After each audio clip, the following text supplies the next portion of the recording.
me with Tessines, fellow souls yearning for a breath of fresh, untaxed air. If you're receiving this, prepare yourselves, for you are tuning into the very moment France decides to redecorate, with a lot of blood and very sharp instruments. You're listening to the Sans-Culottes, Sigle, broadcasting live, or more actively on the verge of total anarchy live, from the glorious yet rather flammable city of Paris, in the year of our Lord 1789. My name is Jean-Luc, humble voice for the voiceless, and if the sheer impossible audacity of this transdimensional broadcast, from a time when cobblestones become weapons, doesn't compel you to immediately smash that subscribe button and commit to understanding true revolutionary spirit, then frankly your apathy is more stagnant than Versailles' finances. Do it now, before the royal guards cut the power, and tell me if this peculiar connection holds. From what strange, unrevolted corner of your world are you listening? What year has destiny decreed for you, and what hour do these desperate tidings reach you? We're taking notes for the new history books. Now, sharpen your pikes, or at least your wits, and let's dissect the glorious chaos. But chaos? The Ancien Régime, a grand spectacle if you enjoyed powdered wigs and unimaginable debt. The king, our dear Louis XVI, lived in gilded splendor at Versailles, a palace so vast it had its own weather system, mostly consisting of cold draughts and the hot air of sycophants. While he played at being a locksmith, the keys to the kingdom were being sold off to the highest bidder. The rest of us, well, we paid for the wigs, and the splendor, and the debt. It was a perfectly stable system, provided you were a duke or a particularly well-connected bishop. For everyone else, it was a slow, grinding descent into a uniquely French kind of misery, seasoned with the occasional famine. They told us to eat cake. We are sharpening a different kind of cutlery now. The whole rotten edifice was built on a delightful little system called the Three Estates. Think of it as a pyramid scheme, but with more pomp and less chance of a payout unless you were at the very top. First, you had the clergy, God's supposed representatives on earth, who owned about 10% of the land and paid 0% of the taxes. A divine arrangement, wouldn't you say? Then came the nobility, our glorious sword-wielding peacocks, who owned another 25% and also miraculously paid next to nothing. They had the divine right to hunt, to rule, and to generally make life insufferable. And at the very bottom, holding up this teetering monument to inequality, that was us, the Third Estate, 97% of the population bearing 100% of the financial burden. We were the foundation, and the cracks were beginning to show. Versailles, what a masterpiece of detachment! Thousands of rooms, acres of manicured gardens where aristocrats could pretend to be shepherds and shepherdesses, a charming little fantasy, while real shepherds starved in the countryside. The Queen, our dear Madame Defiance, had a hamlet built for her amusement, a rustic playground to escape the crushing boredom of absolute power. The cost of this pastoral daydream could have fed 1,000 families for a year, but priorities, you understand, the aesthetics of poverty, are so much more palatable than the grim reality. We weren't just hungry. We were an audience to the most expensive, most insulting piece of theatre ever staged. Every firework that lit up the Versailles sky was a spark landing on the tinderbox of Paris. And the debt, oh, the glorious, mountainous debt! It started as a hole and quickly became a chasm, an abyss into which the sweat and toil of millions were poured. Where did it all go? Well, funding a little spat overseas called the American Revolution was a start. We helped them break free from a king, an irony so thick you could cut it with a guillotine. Then there were the endless wars, the pensions for court favorites, the bribes, the baubles, the sheer breathtaking cost of maintaining the illusion of absolute power.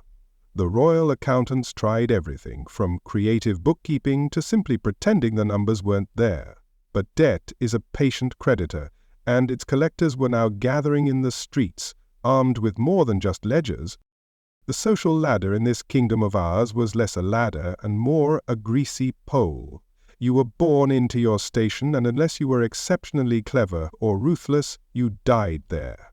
A merchant, no matter how wealthy, could never truly wash the grime of the commoner from his hands in the eyes of a foppish baron whose only accomplishment was being born. Ambition for the Third Estate was a dangerous luxury. Education, a beacon that only illuminated the walls of our prison. They preached contentment and obedience, promising rewards in the next life. We've decided we'd rather have our rewards in this one, preferably in cash, or at the very least in bread. They called Louis XVI the restorer of French liberty on their fancy new coins. Liberty. The only liberty we knew was the liberty of the noble to run his carriage over a peasant's child and face no consequence. The liberty of the church to demand a tithe from a farmer who had nothing left. The liberty of the king to imprison a man without trial with a simple lettre de cachet. This wasn't liberty. It was a license for the powerful to prey upon the weak. Every edict, every tax, every powdered sneer was another stone in the wall they built between us and the sun. But walls, as you are about to see, can fall. This glimpse into aristocratic excess, this theatre of the absurd that we called a kingdom, is just the beginning of our story. If the righteous fury building in your own heart mirrors the storm that is about to break over Paris, then you belong with us. This broadcast is a testament to the coming dawn, a chronicle of the fall of tyrants. Do not let this signal fade into the static of history. Pledge your allegiance to this revolution of truth. Hit that subscribe button now. Strike it with the force of a hammer on an anvil and ring the bell of notification so you do not miss a single moment of the world we are tearing down and the one we will build in its place, for the Republic. The whispers of dissent grew into a roar in the year of our Lord 1789. It began in the salons, fueled by the radical ideas of men like Rousseau and Voltaire, words that spoke of common good and the rights of man. But ideas are wind until they are given voice by the hungry and the desperate. The price of bread, that simple barometer of our suffering, soared to unimaginable heights. A baker could be a king one day and a corpse the next. The women of Paris, the mothers who saw their children waste away, were the first to find their voice, a voice that would soon echo through the halls of power and shake the very foundations of the throne. The storm was no longer gathering, it was here. And the Bastille, that grim symbol of royal authority, stood waiting. Bread, more valuable than gold these days, or perhaps more valuable than the king's head. Time will tell. In the grand theatre of French society, the final act is always written by hunger. You can preach loyalty, you can demand obedience, you can dazzle with gilded carriages, but you cannot reason with an empty stomach. An empty stomach has no king, no God, and certainly no patience for the finely dressed fools who feast while the city starves. When people are starving, they get irritable and very, very creative with their pitchforks. The winter of 1788 was a special kind of cruel. It wasn't just cold. It was a cold that seeped into your bones, a damp, unforgiving chill that mocked the threadbare coats of the poor. The hailstorms that followed in the spring were biblical in their fury, shredding the green shoots of wheat and oat, leaving the fields looking like they'd been strafed by God's own grape shot. The harvest, what little there was of it, was a bitter joke. The earth itself seemed to have joined the conspiracy against the common man.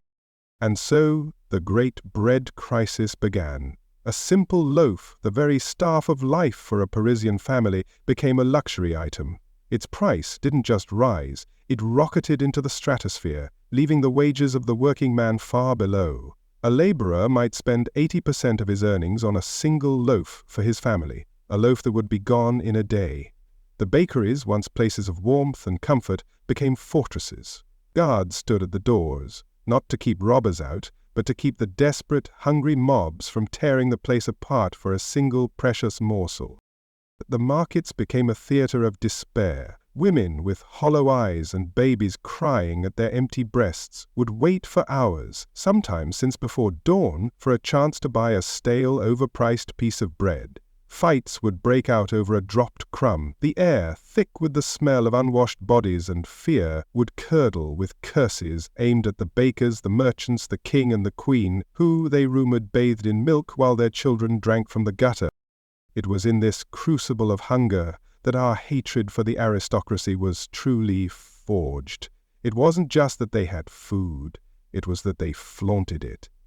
Their hunting parties would trample what little crops survived. Their granaries, protected by armed men, were filled to bursting with grain they hoarded, waiting for the prices to climb even higher. We saw their carriages, carrying them to yet another feast, another ball, another night of mindless indulgence, and the sight of their powdered, well-fed faces became more offensive than any profanity.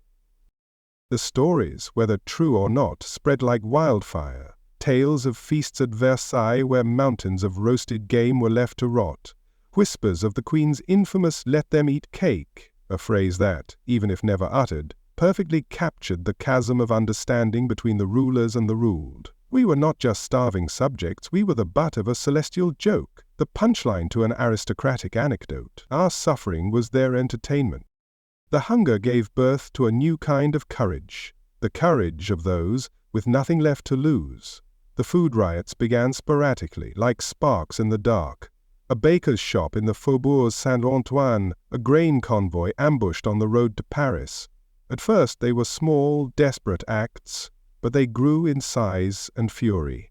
Men and women, armed with paving stones and cudgels, their faces masks of rage, began to understand their own power. The soldiers sent to disperse them sometimes hesitated, their own brothers and sisters in the crowd. We learned to organize. Committees of citizens formed in the districts, not to debate philosophy but to find bread. They sent delegations to the Hôtel de Ville, the city hall, demanding action, demanding that the city's reserves be opened. They were met with platitudes, with promises, with the condescending patience of bureaucrats who had just finished a fine lunch. The officials spoke of order, of procedure, of the law, but the law of a starving belly is the only one that matters. The countryside was no better. Peasants, driven from their land by debt and hunger, became vagrants, roaming the roads in desperate bands. They were called brigands by the landowners, a convenient excuse to hunt them down. But they were not brigands. They were farmers without farms, husbands without wives, fathers without children. They were the ghosts of the king's prosperity, a constant, moving reminder of his failure. This hunger, this gnawing, all-consuming emptiness, clarified everything. It burned away the fog of tradition and deference. The king was no longer the father of his people, he was a hoarder. The church was not a shepherd to its flock, it was a wolf in sheep's clothing, fleecing the faithful for its own enrichment. The nobility were not our betters, they were parasites, growing fat on the lifeblood of the nation. The air in Paris grew thick with the scent of baking bread and burning rage. The two smells became inseparable. To smell bread was to be reminded of its scarcity, to be reminded of the injustice.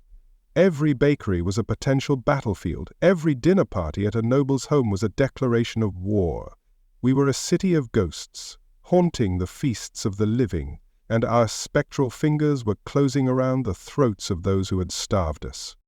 Don't let these desperate cries for sustenance, this chronicle of our righteous fury, fade into the silence. You, sitting in your time of plenty, must bear witness. You must understand the hunger that fuels the engine of history. Keep this frequency clear. Subscribe to our cause. Treat that button as if it were the last loaf of bread in Paris, and slam it with the desperation of a starving man. Ring the notification bell, for it tolls not for us, but for a world that allows such suffering. Join us. And never forget the taste of bread, and the price at which it is sometimes bought. The philosophers gave us the vocabulary of revolution, the words like liberty, equality, and fraternity, but it was the hunger that gave those words their terrible, undeniable power. You cannot eat a pamphlet, you cannot feed your child with a well-reasoned argument. The ideas of the Enlightenment were the spark, but the dry, brittle tinder was the poverty and desperation of millions. We began to see the Bastille not just as a prison, but as a symbol, a fortress of royal power, its dark stones representing every injustice, every tax, every lettre de cachet. But more than that, we heard rumors that it was a granary, that within its walls lay the king's gunpowder and the city's flour. It was a dragon's hoard, holding both the means of our oppression and the key to our survival. The bakers who did have flour were forced to work under guard, their shops turning into prisons. They were accused of hoarding, of cutting their loaves with sawdust and plaster. Some were, no doubt, but most were just as terrified as the rest of us, caught between the wrath of the mob and the demands of the authorities. Several found themselves hanging from the nearest lamp-post, a new and grim Parisian tradition. The king, in his infinite wisdom, responded to the crisis by dismissing Jacques Necker, his finance minister. Necker was no revolutionary, but he was seen as a man of the people, the only one in that nest of vipers at Versailles who seemed to understand the gravity of the situation. His dismissal was seen as a provocation, a sign that the court was preparing to use force to crush the spirit of Paris. The gardens of the Palais Royal became the heart of the city's feverish discontent. Here speakers stood on tables, their voices raw with passion, denouncing the Queen, the King's brothers, the whole corrupt system. They read pamphlets aloud to those who could not read, their words spreading through the crowd like a contagion. It was here that the call to arms first truly took hold. The anger of the people took on a visceral, almost religious fervor. Effigies of hated ministers were burned in the streets. Carriages of nobles were stopped, their occupants forced to dismount and shout, "Long live the Third Estate!" There was a grim humor in these acts, a sense of the world turned in upside down. The powerful were for the first time afraid, and we savored their fear. It was the only nourishment we had. The women of Paris were the vanguard of this hunger-fueled revolution. It was they who faced the bakers every morning. It was they who had to answer the cries of their children. Their rage was pure, unadulterated by political theory. It was the rage of a mother bear defending her cubs. And when they finally marched, their footsteps would shake the throne of France. The so-called Flower War was not a war in the traditional sense. It had no generals, no grand strategy. It was a war of 1,000 small battles, fought in every market square, on every street corner. It was a war fought with fists and stones, with curses and tears. It was a war for the right to exist, a war for a single loaf of bread. The sheer incompetence of the regime was laid bare. They had no answers, no solutions, save for the deployment of foreign mercenaries, Swiss and German troops who marched through the streets of Paris. This was the ultimate insult. The king would use foreign soldiers to intimidate his own starving people.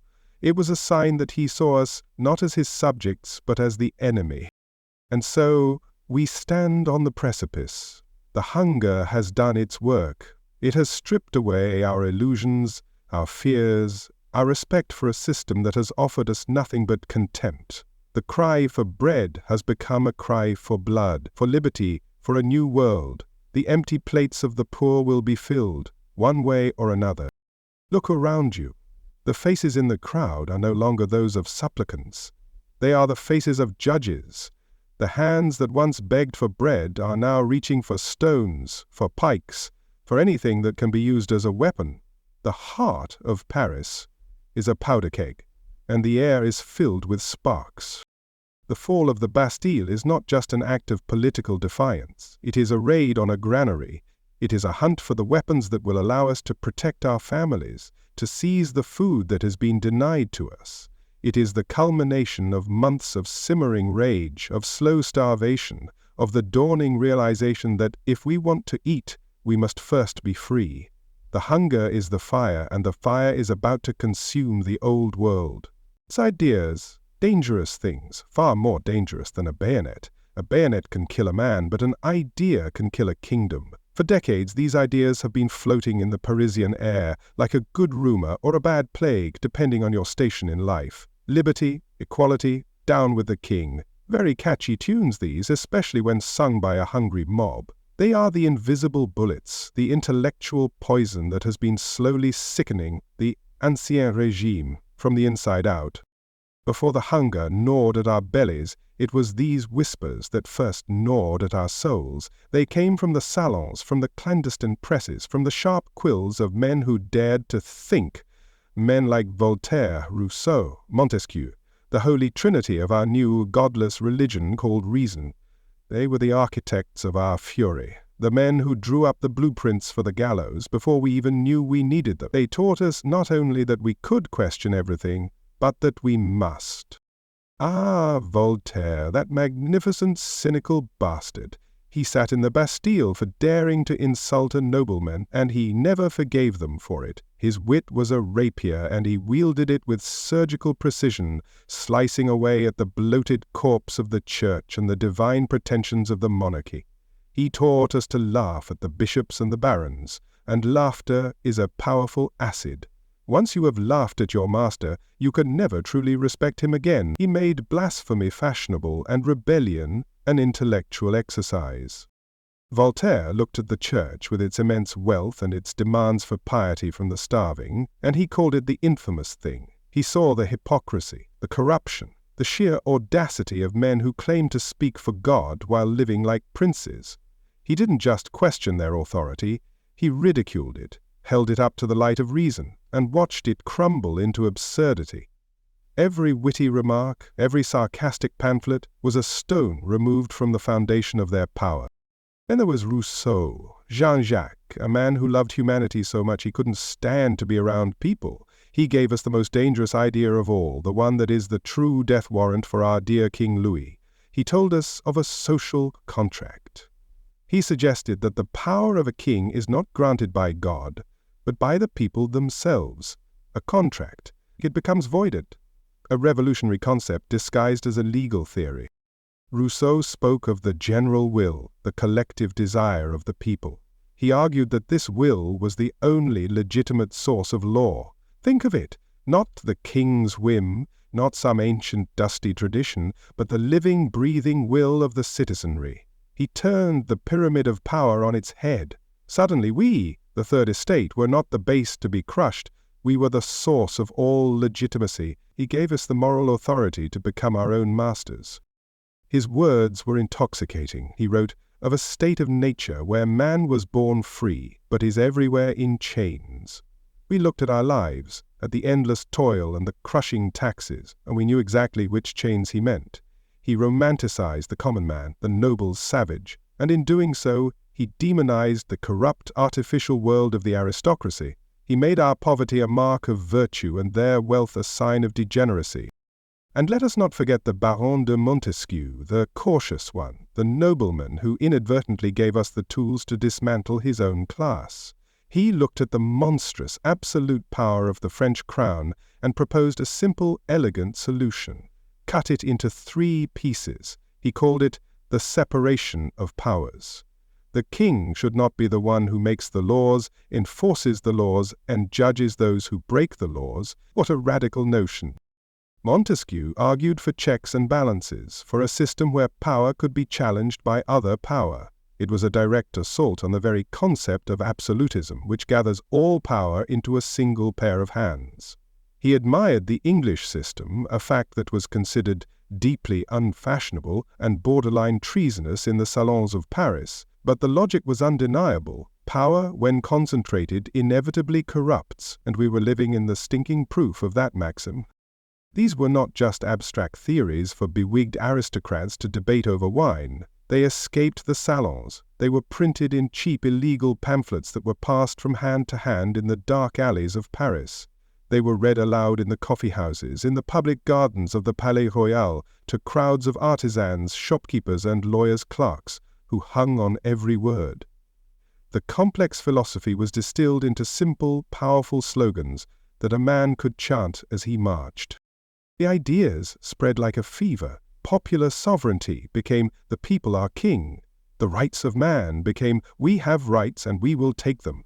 The critique of the church's wealth became hang the bishops. The careful, balanced arguments of the philosophers were transformed into the raw, uncompromising fury of the street.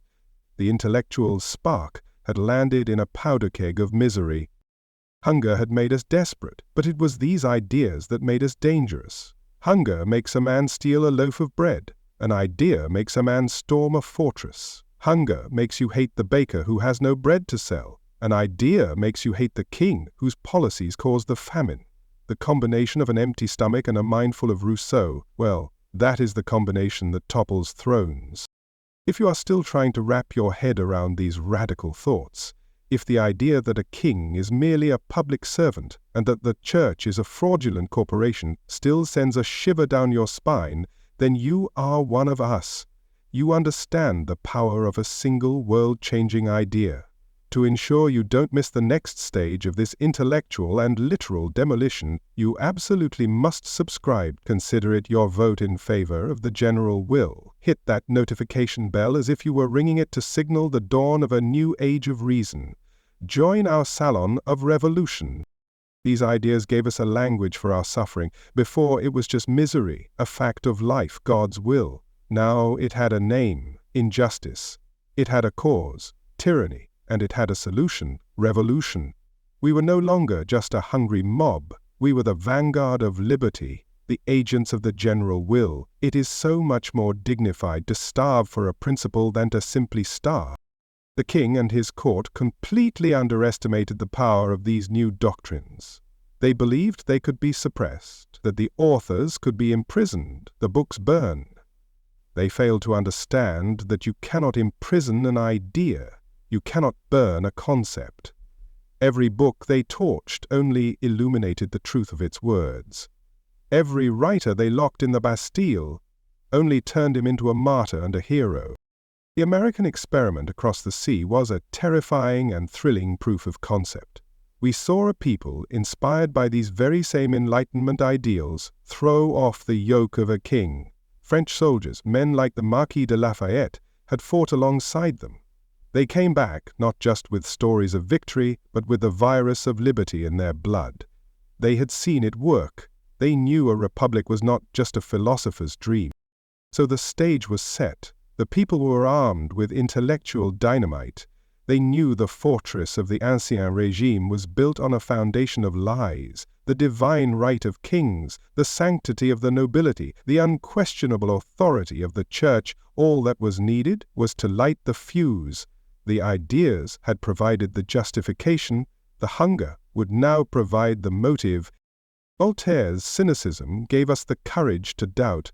Rousseau's passion gave us the right to rebel. Montesquieu's logic gave us a plan for what would come after. Together they formed a perfect weapon, a three-pronged assault on the mind of the nation. They demolished the old certainties, leaving a void that could only be filled with action. The court, of course, was oblivious.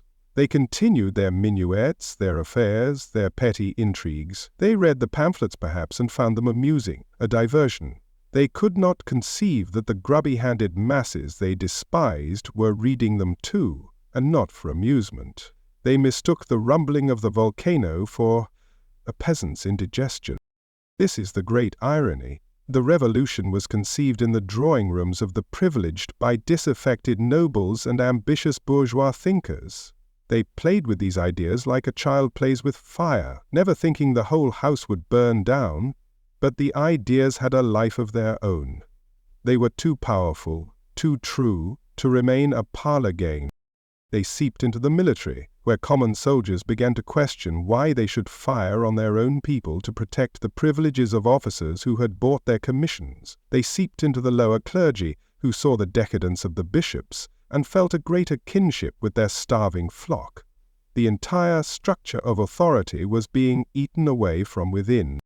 The king might have an army, but we have an argument, and it is a very, very good argument. It is the argument that a man is born free, that he has the right to the fruits of his own labor, that no man has the right to rule another without his consent. Against such an argument, what is a musket? What is a cannon?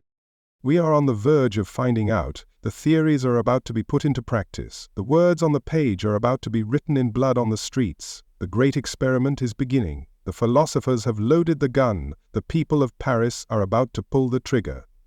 The air is no longer just filled with ideas, it is trembling with anticipation. So, the kingdom is officially bankrupt. The king, having exhausted every other option, including, I assume, checking under the cushions of the royal sofas for loose change, decides to do something truly radical.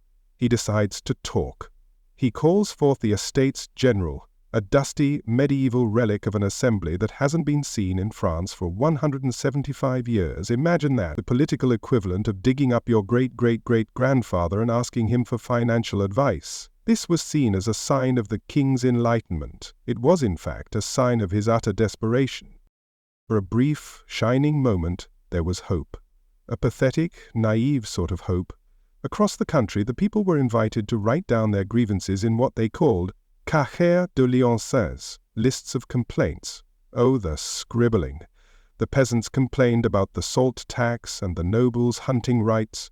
The merchants complained about internal tariffs. The lawyers complained about the lack of a constitution. They filled thousands of pages, believing, truly believing, that the king would read them and things would change. It was adorable, really. They all gathered at Versailles in May of 1789. A grand procession was held. The First Estate, the clergy, marched in their magnificent robes, looking pious and well-fed. The Second Estate, the nobility, pranced in their silks and plumed hats, swords at their sides, their expressions a perfect blend of arrogance and boredom. And then there was us, the Third Estate, 600 of us, mostly lawyers and merchants, forced to wear plain, funereal black, like servants at our own master's party. The humiliation was the point. The great hall was opened, the king gave a speech, something utterly forgettable about his love for his people and the hole in his finances. Necker, the banker, then gave a speech that lasted 3 hours, a masterclass in how to say absolutely nothing of substance about the economy. The message from the throne was clear: give us your money, and then please go home. But we had other ideas. They gathered to talk and argue over who sat where and how they should bow. The entire grand project came to a screeching halt over a single simple question: how do we vote? The clergy and the nobility, with their 300 delegates each, wanted to vote by order. That is, one vote for the First Estate, one for the Second, and one for us. A charming system that ensures the two privileged orders can always vote together and crush the will of the 97%. It's a mathematical certainty: 2 wolves and a sheep voting on what's for dinner. We, the Third Estate, with our 600 delegates representing virtually the entire population of France, demanded we vote by head, 1 man, 1 vote. A simple, logical request. A terrifying revolutionary demand. For weeks, this was the only topic. They debated procedure, they consulted ancient rule books, they formed committees to discuss the formation of other committees. Meanwhile, the people of Paris were still hungry. Turns out grand debates don't fill stomachs. Pity. The nobles were particularly insufferable. They would meet separately, reaffirm their ancient rights, and send us little notes refusing to even consider our proposal. They treated us not as fellow legislators, but as impertinent employees who had forgotten their place. They strolled through the halls, sneering at our plain black coats, completely oblivious to the fact that the men inside those coats were about to turn their world upside down. Our patience, already worn thin by hunger and insult, finally snapped. We were done asking. We were done debating the merits of our own existence. We were the representatives of 25 million people, not some debating society. The king had called us to solve a crisis, but his own favorites were preventing us from even beginning. The farce had to end. A certain Abbé Sieyès, a clergyman who thankfully preferred reason to prayer, had written a pamphlet that had electrified Paris. It asked 3 simple questions. What is the Third Estate? Everything. What has it been until now in the political order? Nothing. What does it demand? To become something. Those words became our creed. We were not nothing, we were everything. And we were about to prove it. So on the 17th of June, we took matters into our own hands. Led by men like Mirabeau and Sieyès, the delegates of the Third Estate gathered and made a declaration that was a thunderclap over Versailles. We declared that we, and we alone, were the National Assembly. We were not an estate, we were the nation. We declared the other 2 orders were welcome to join us, not as superiors, but as equals. If they refused, we would proceed without them. This was the moment the revolution truly began, not with a musket shot, but with a declaration. It was a complete rejection of 1,000 years of French history. It was an act of pure, audacious, sovereign will. We were no longer begging for scraps from the king's table. We had flipped the table over and declared it our own. The king was no longer the sovereign of France. We were. The reaction from the nobility and the high clergy was predictable. Outrage, apoplectic fury. They ran to the king, sputtering about the insolence of the commoners, demanding that he put a stop to this madness. They saw it as a childish tantrum. They failed to see it for what it was. A declaration of war. And the king? Our dear Louis? He did what he did best. He dithered. He went hunting, he listened to his wife, he listened to his brothers. He was caught between the need for our tax money and the demands of his court to crush us. He was a man caught in a hurricane, trying to decide if he should first close the shutters or polish the silver. Our voices, for centuries unheard, were finally speaking with the force of a tempest. But a voice can be ignored if it is not loud enough. If you believe in speaking up, in refusing to be silenced by the powers that be, then you must support our very loud voices. Hit that subscribe button with the force of a gavel calling a nation to order. Ring the notification bell, a sound that will signal the end of every fruitless debate and the beginning of action. Do not let this broadcast be just another whisper in the wind. The common clergy, the parish priests who lived among the poor and knew their suffering, began to feel the pull of our cause. They saw more divinity in our assembly than in the perfumed bishops who plotted against us. One by one, then in a flood, they began to cross the floor of the great hall, abandoning their own order to sit with us, the true representatives of the people. Each defection was a nail in the coffin of the Ancien Régime. Finally, the king was prodded into a decision, a typically weak and foolish one. He decided on a show of force. He announced he would hold a royal session on the 23rd of June to lay down the law and put us back in our place. In the meantime, to prepare the hall, he had the doors locked and guarded by soldiers.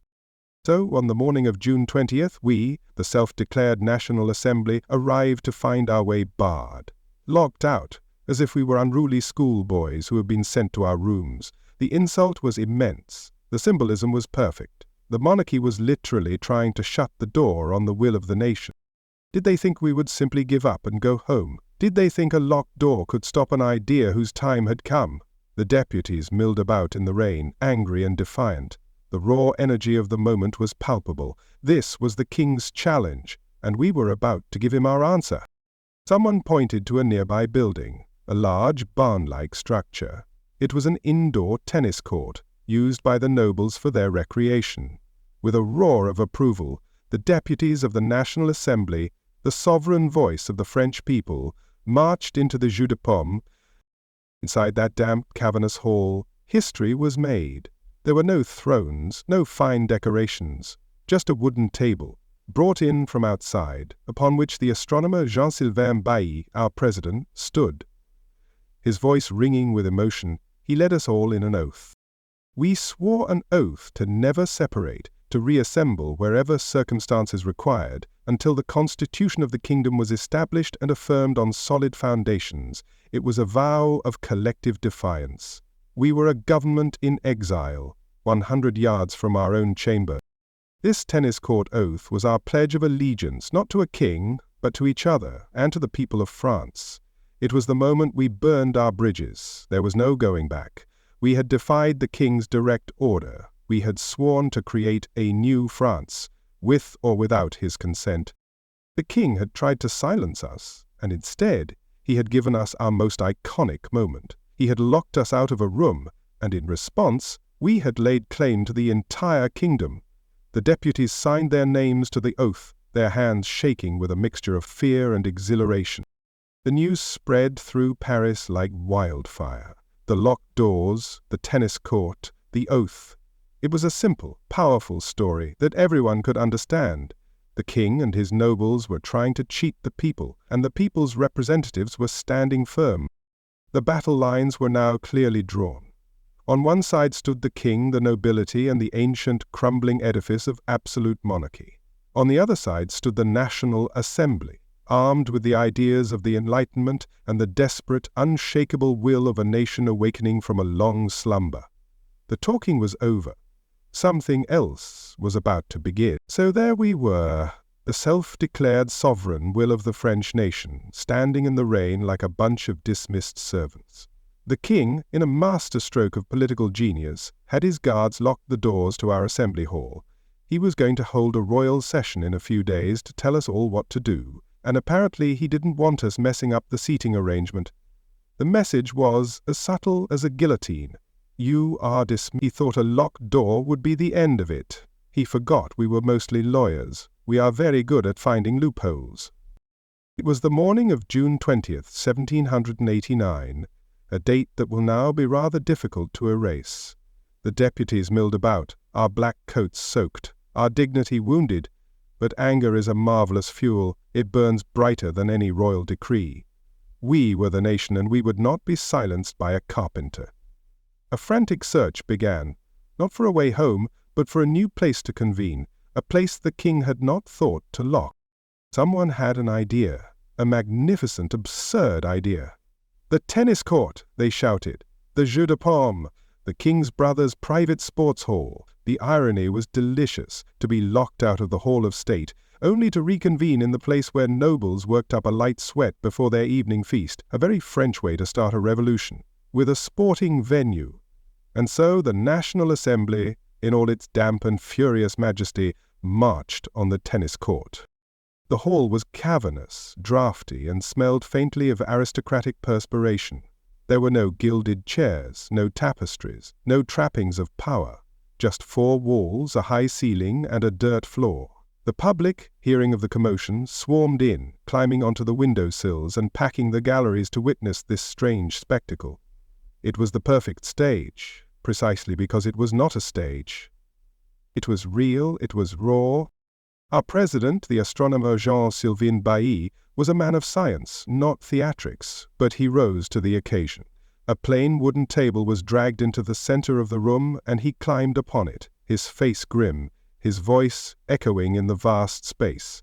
He looked out at the sea of determined faces, the 600 representatives of the Third Estate, and he proposed an oath, a vow. He administered the words that would seal our fate. We raised our right hands as one, a forest of defiance. We swore an oath to God and the fatherland, never to separate, and to reassemble wherever circumstances might require until the constitution of the kingdom was established and set on solid foundations. No constitution, no quitting. That was the essence of it. We were putting the king on notice. He could not dissolve us, only we could dissolve ourselves, and we were not done yet. It was an electric moment, a collective act of treason performed in broad daylight. One by one the deputies came forward to sign the document, their signatures a tangled mess of fury and hope. This was not a law. It had no legal force. But it had something more important, moral force. It was a promise, made by us, to us. It bound us together in a pact of mutual destiny. If we were to hang, we would now all hang together. Only one man, a fellow named Joseph Martin Dauch, refused to sign. He said he could only obey the king. They didn't lynch him, which showed remarkable restraint, I think. They simply noted his dissent and let him stand as a lonely monument to an obsolete idea. His refusal only highlighted the overwhelming, near-unanimous will of the assembly. We were united, and we were not backing down. This tennis court oath was a masterpiece of political theatre. It transformed the king's petty act of locking a door into a profound symbol of royal tyranny, and it transformed us from a collection of argumentative deputies into a single, unified body with a sacred mission. We had given ourselves a purpose, a storyline, a reason to exist that was now higher than the king's own authority. Help us understand these perplexing new oaths, these strange vows that spring from locked doors and sweaty sports halls. If you find yourself puzzled by how a game court becomes a cradle of liberty, subscribe now, pledge your own oath to this channel. We vow not to disband until the story of this revolution is told in its entirety. Do not let your curiosity be dissolved by royal decree. The news, of course, flew through the streets of Paris. The story was perfect. The people's representatives, locked out by a tyrant king, taking refuge in a tennis court and vowing to write a constitution. It was David versus Goliath, but with more lawyers and less slingshot. The public adoration for the assembly swelled. We were no longer just politicians. We were heroes. The king and his court were completely blindsided. They had expected us to grumble, perhaps write a sternly worded letter, and then disperse. They did not expect this disorganized, public, and profoundly symbolic act of disobedience. The king's planned royal session on the 23rd was now set up to be a confrontation, not a coronation of his will. We had seized the narrative. When the day of the séance royale arrived, the atmosphere was thick with tension. We marched back into our proper hall, which the king had graciously unlocked for us, and took our seats. The nobility and clergy filed in. Finally, the king himself appeared. He read a speech prepared by his advisers. It was a disaster. He offered a few crumbs. He spoke of reforms he might consider, of a more equitable tax system maybe. But then came the hammer. He declared all our previous decisions, including the formation of the National Assembly and the tennis court oath, to be illegal, unconstitutional, null and void. He then commanded us, in the ancient formula, to disperse immediately and meet the next day in our separate orders. Having delivered his royal edict, the king swept out of the hall. The nobility followed him, their faces smug. Most of the clergy followed as well, but we, the commons, the so-called Third Estate, the now illegal National Assembly, we did not move. We remained in our seats, in profound, deafening silence. The moment of truth had arrived. The king's master of ceremonies, the Marquis de Dreux, noticed our silent defiance. He strode back into the hall, his plumed hat making him look like an exotic bird, and reminded us of the king's command. "You have heard the king's order," he said, his voice dripping with condescension. It was then that the Comte de Mirabeau, that pockmarked, ugly, magnificent nobleman who had chosen our side, rose to his feet. His voice was a low growl that filled the hall. He faced the Marquis and uttered the words that would become the motto of our defiance. "Go," he roared, "and tell those who sent you that we are here by the will of the people, and that we shall not leave except at the point of a bayonet." It was the ultimate challenge, a direct, unequivocal refusal to obey the king's command, backed by the threat of violence. The master of ceremonies, not having a bayonet handy, simply turned and fled, presumably to deliver the shocking news. The assembly had refused to budge. The rest of the deputies erupted. Sieyès, ever the cool logician, stood and said, "Gentlemen, you are today what you were yesterday. Let us deliberate." And so we did. We reaffirmed our previous decrees. We declared the person of every deputy to be inviolable. We made it a capital crime for anyone to try and arrest or detain us for what we said or did in the assembly. We had called the king's bluff. What could Louis do? He had given his ultimate command, and we had ignored it. His only remaining option was force. He could have called in the Swiss guards. He could have arrested us all. It would have meant a bloodbath, a civil war right there in the halls of Versailles. But Louis, our hesitant king, flinched. When told of Mirabeau's reply and our continued defiance, he is said to have muttered, "They mean to stay? Well then, damn it, let them stay." It was not an order. It was a sigh of defeat. The absolute monarchy of France died in that moment, not with a bang, but with a whimper. A few days later, on June 27th, the king officially capitulated. He wrote a letter commanding the holdouts in the nobility and the clergy to finally join our National Assembly. He had tried to dissolve us and had failed. Now he was forced to legitimize us. It was a total, humiliating political victory for the Third Estate, won entirely through unity and resolve. We had won the war of words. We had established the principle of popular sovereignty. The political revolution seemed to be complete. But outside the halls of Versailles, the atmosphere was different. The king was secretly gathering troops around Paris. The price of bread was still rising, and the people were growing impatient with our debates and our oaths. They wanted action. They wanted arms. and their eyes were turning towards a certain grim fortress in the east of the city, the Bastille. So we had won.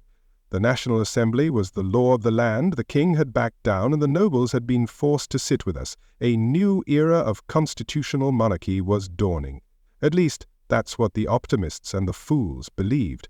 But while we were busy debating the finer points of human rights at Versailles, the king was playing a different game. He was gathering his pieces on the board, not bishops and knights, but Swiss and German mercenaries, 30,000 of them, quietly encircling Paris like a noose. He had surrendered, you see, with his fingers crossed behind his back.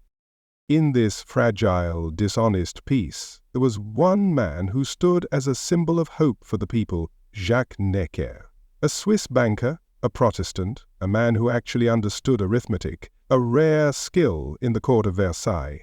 He wasn't a radical, not by a long shot.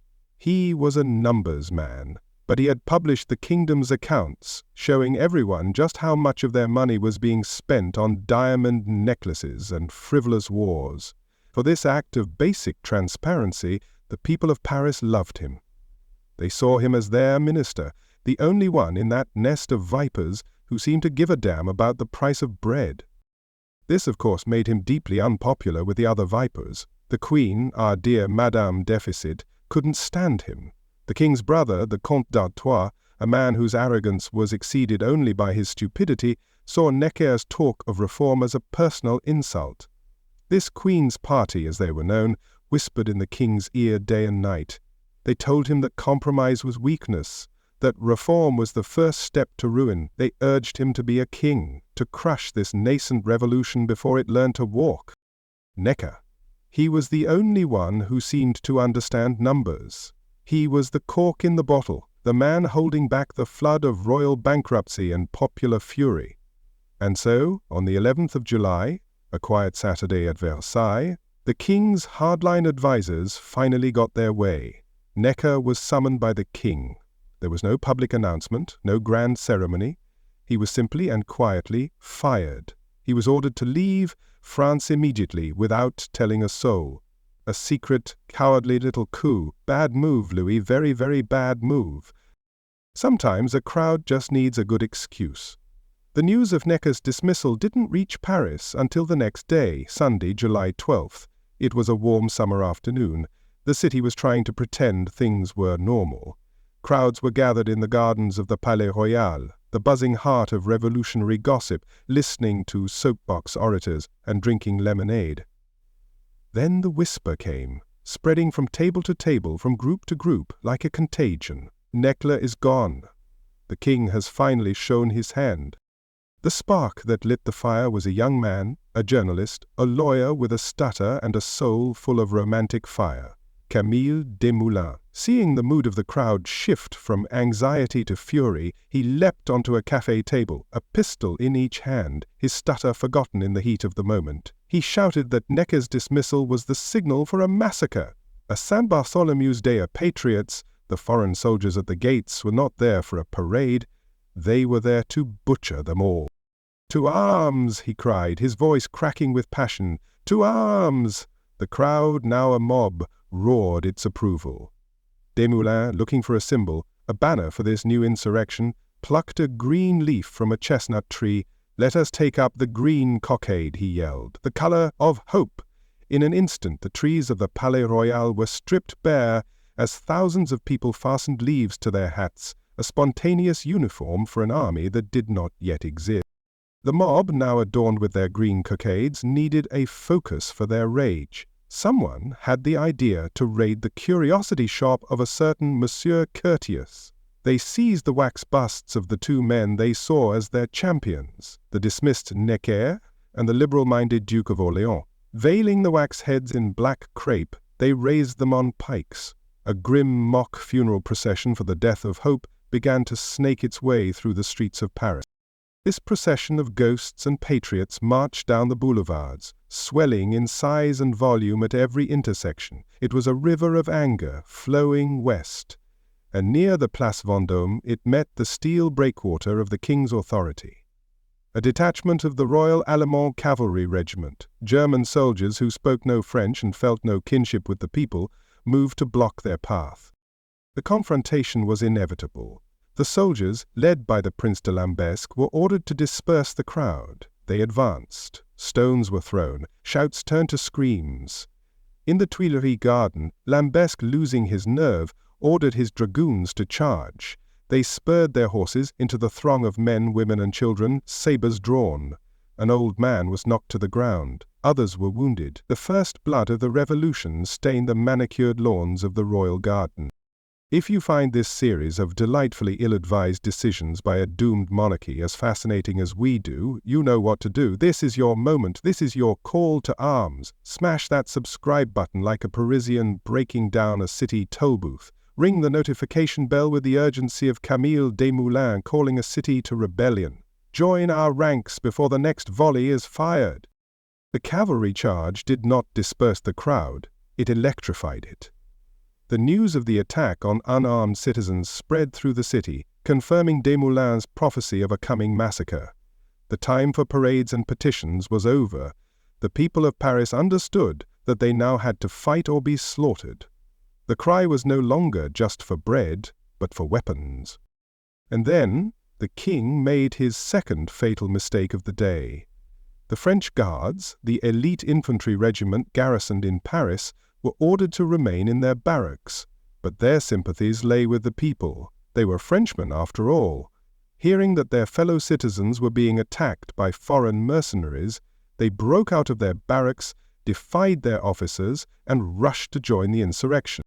The night of July 12th was a night of pure chaos. The city belonged to the mob. The royal authority had evaporated. The first targets were the hated customs posts, the 54 barrières that encircled Paris, symbols of the taxes that choked the city's commerce and raised the price of food. One by one they were attacked, looted, and set ablaze, their flames lighting up the night sky. The search for weapons became frantic.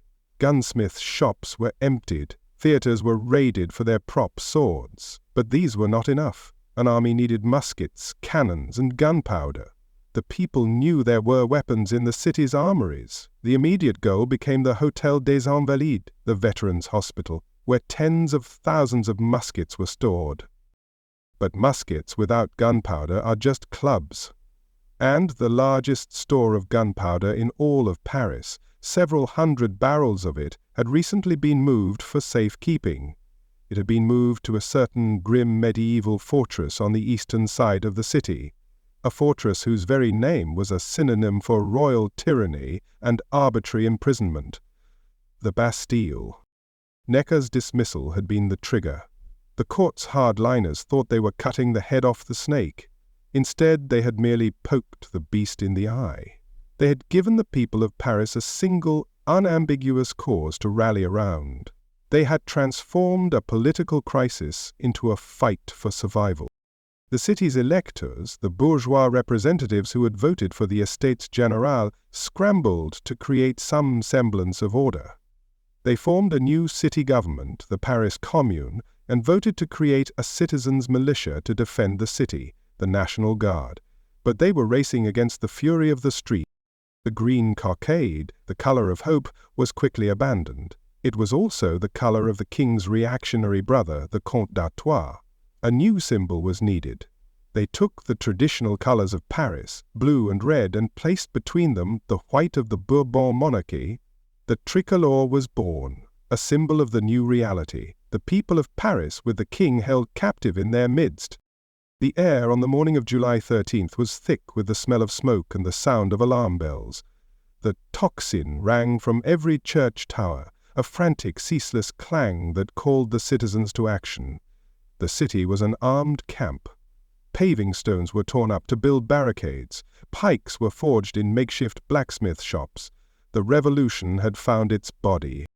All the abstract debates about rights and constitutions were suddenly irrelevant. The only question that mattered was a practical one. Could the people arm themselves before the king's professional soldiers crushed them?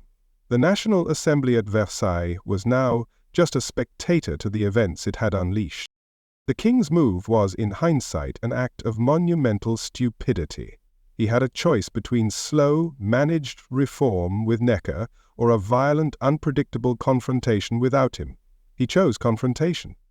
He chose to listen to the whispers of a queen and a court who lived in a fantasy world, who believed the grimy masses could be scattered with a whiff of grape shot. They fundamentally misunderstood the nature of the beast they were prodding. They thought it was a protest. They failed to realize it was a revolution. And now, all eyes in Paris, from the poorest slum dweller to the most ambitious politician, were turning to one place, one symbol, one massive stone monster, filled with the gunpowder they so desperately needed. The final act was about to begin. The charge of the king's German cavalry in the Tuileries garden was not an ending, it was a beginning. The blood of that old man, the screams of the trampled citizens, acted as a final, irrefutable confirmation of our worst fears. The king was not going to negotiate. He was going to kill us. The news spread from the gardens and into the heart of the city, not as a whisper, but as a roar, and Paris answered. The first sound was the bells, the tocsin.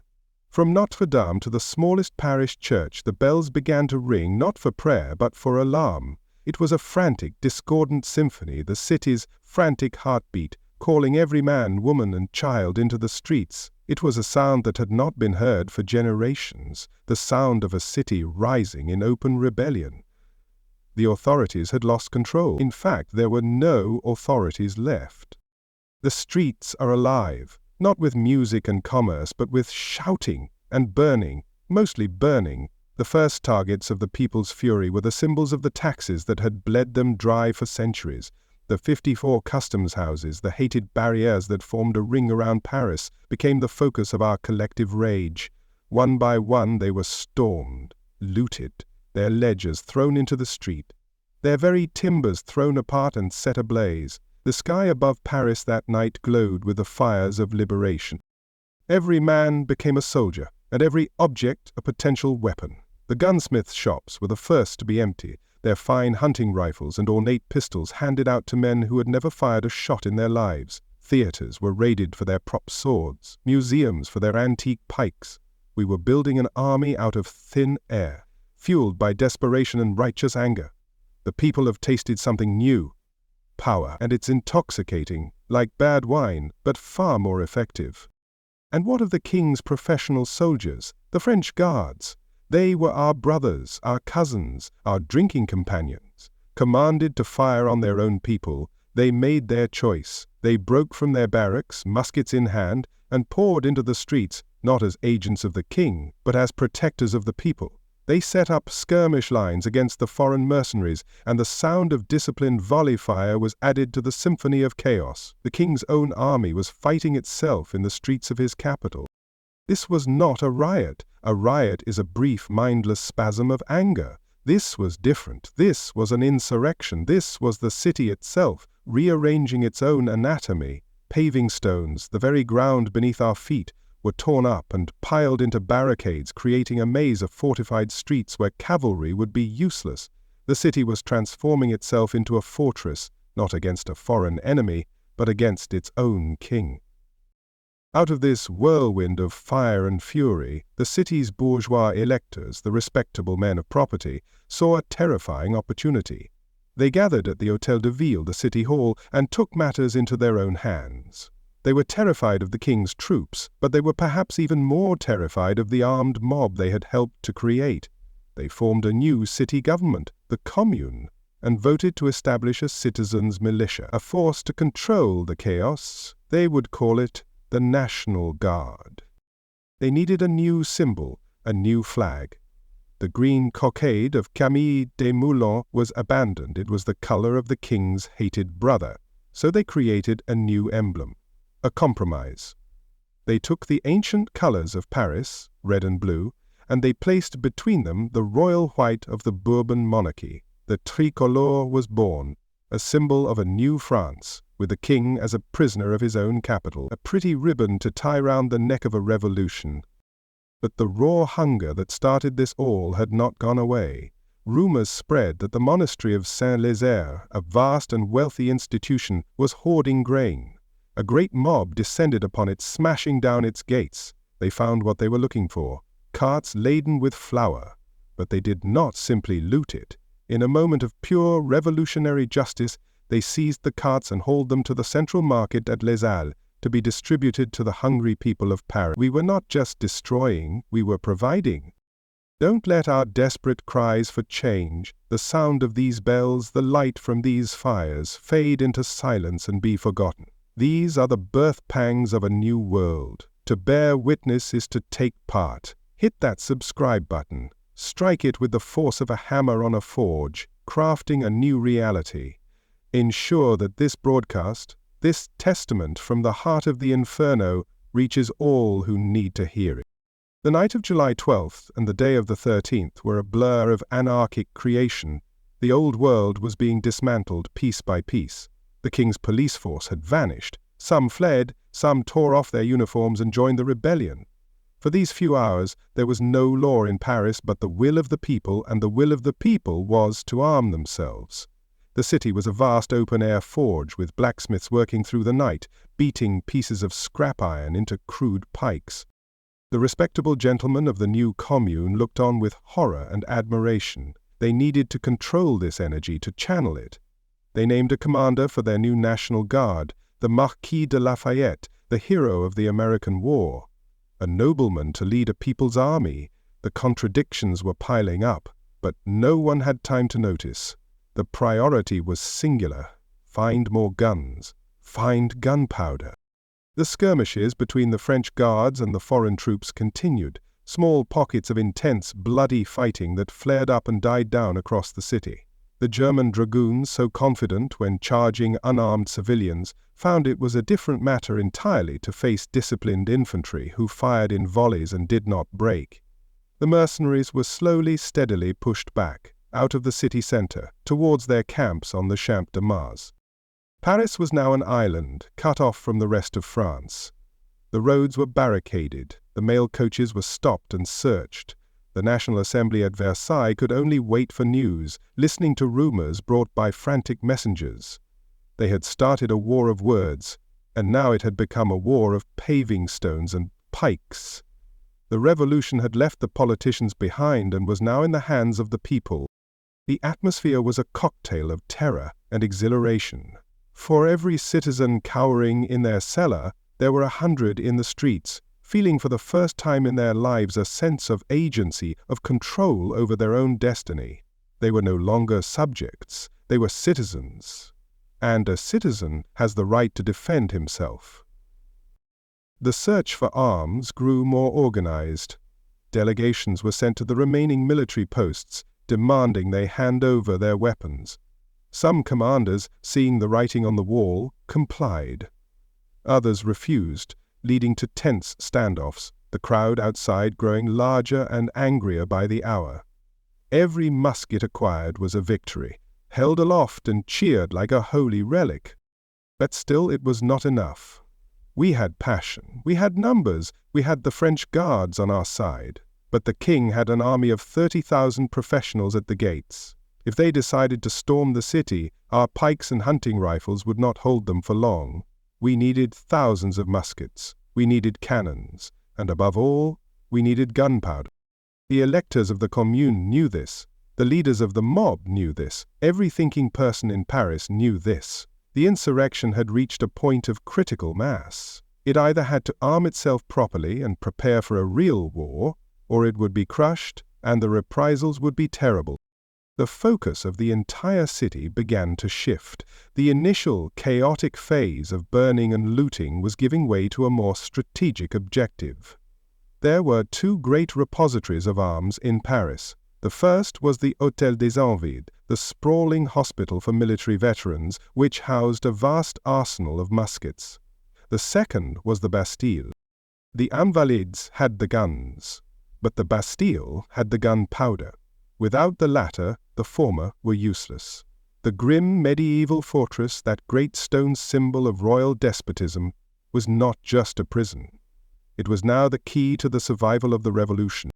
The sun that would rise on July 14th would illuminate a city transformed, a city that had cast off its king, taken control of its own streets, and was now preparing for the final desperate act. The talking was over. The burning had served its purpose. Now came the assault. The people of Paris were about to knock on the door of the Bastille, and they would not be using their hands. The sun rose on the morning of Tuesday the 14th of July, 1789, to a city that had lost its mind and found its soul. The barricades were up, the pikes had been forged, the tricolore cockade was on every hat, but we were an army of scarecrows, armed with passion and cutlery, and outside the city the king's professional soldiers were waiting. We all understood the grim arithmetic of the situation. Passion does not stop a cannonball, we needed guns. The collective mind of Paris, a strange and terrible new entity, fixed upon a single target, the Hôtel des Invalides, the home for old soldiers, a monument to the king's wars and his charity, but more importantly, we all knew it was a vast storehouse of weapons, the city's largest arsenal. The whispers became a roar, and the roar became a tide of humanity, surging towards the esplanade. What a sight it was, a crowd of 80,000 souls, maybe more. It was no longer just a mob of the desperate and the angry, it was Paris. Shopkeepers with their aprons still on, lawyers in their black coats, blacksmiths with their hammers, fishwives with their gutting knives, all marching together. The great unwashed, and now very determined, Third Estate was on the move, and it had come to collect its property. The governor of the Invalides, a brave but foolish old soldier named Sambre, tried to reason with us. He stood at the gates, promising he would not give up the weapons without a direct order from Versailles. Delegations from the new city government came to parley, to negotiate. They spoke of order and procedure, but 80,000 armed and angry people have no patience for procedure. The negotiations were a sham, a way to kill time. At time, we gave them a few hours. The crowd swelled, pressing against the gates, their mood turning from demanding to menacing. The small garrison of soldiers inside looked down from the walls, their faces pale. These were not foreign mercenaries, they were old French veterans. To fire on this crowd would be to fire on their own grandchildren. They hesitated, and in that hesitation the revolution found its opening. Sometime around 10 in the morning, the crowd's patience simply evaporated. A surge from the back, a collective roar, and the outer gates splintered. A human wave poured across the dry moat, clambering over the ramparts. The soldiers, faced with the choice of committing mass murder or standing aside, chose to stand aside. Some even helped us over the walls. The Invalides had fallen without a single shot being fired.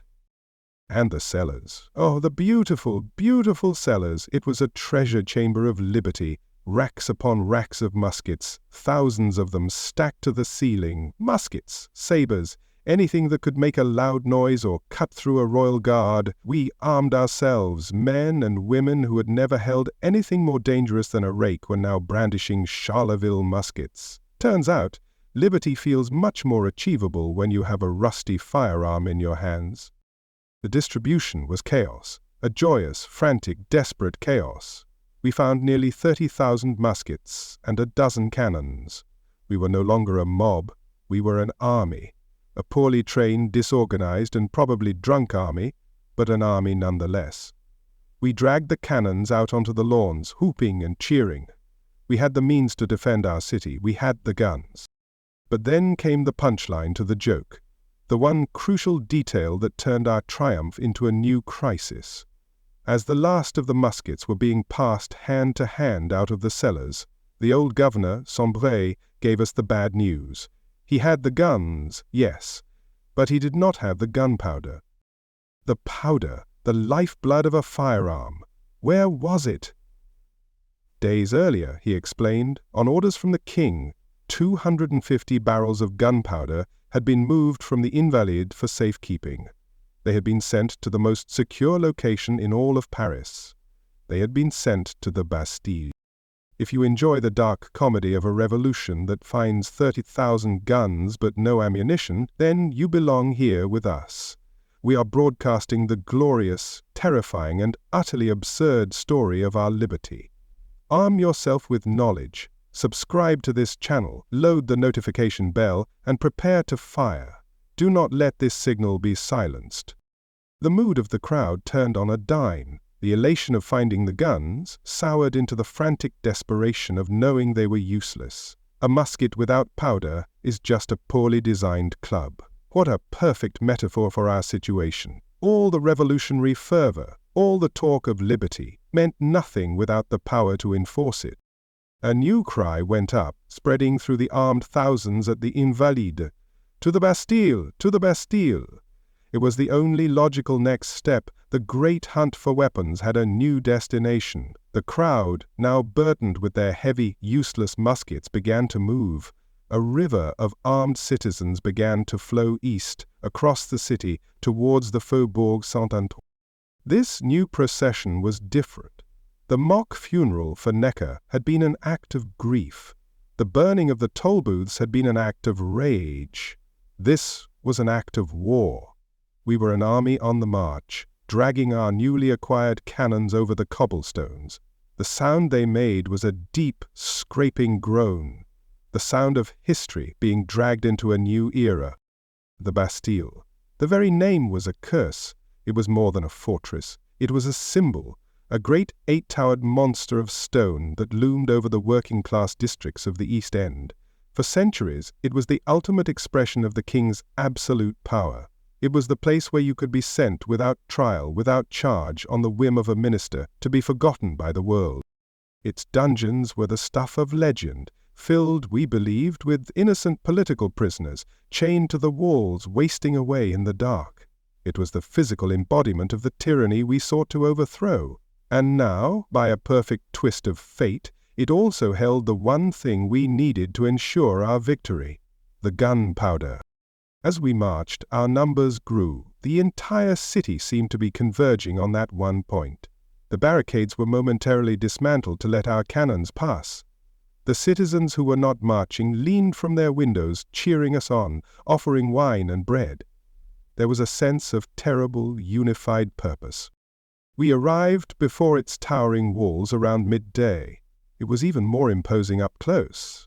The high battlements, the cannons poking from the embrasures, the 2 drawbridges pulled up over a wide, stagnant moat.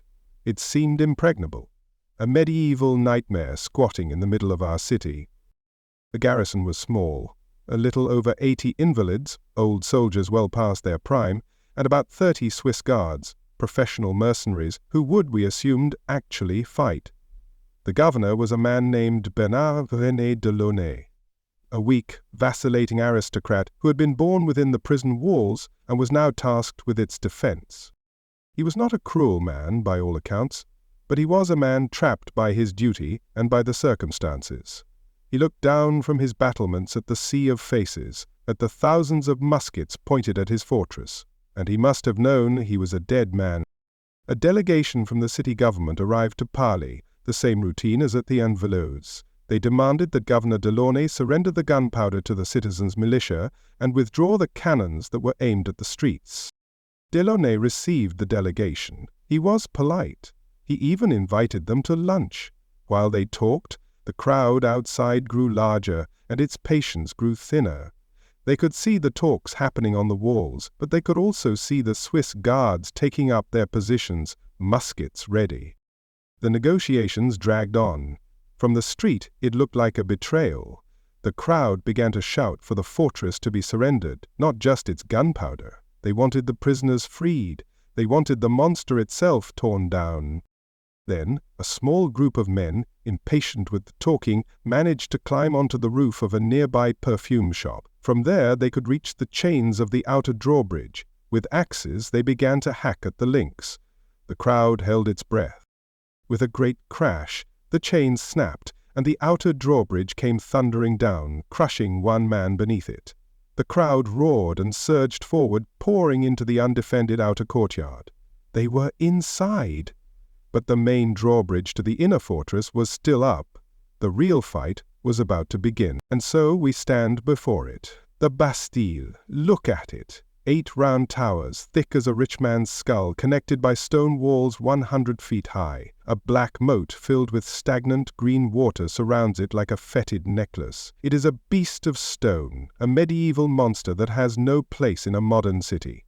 It looms over the Faubourg Saint-Antoine, a constant, silent reminder to the working people of this district of their place in the world. It is the king's anger, given architectural form.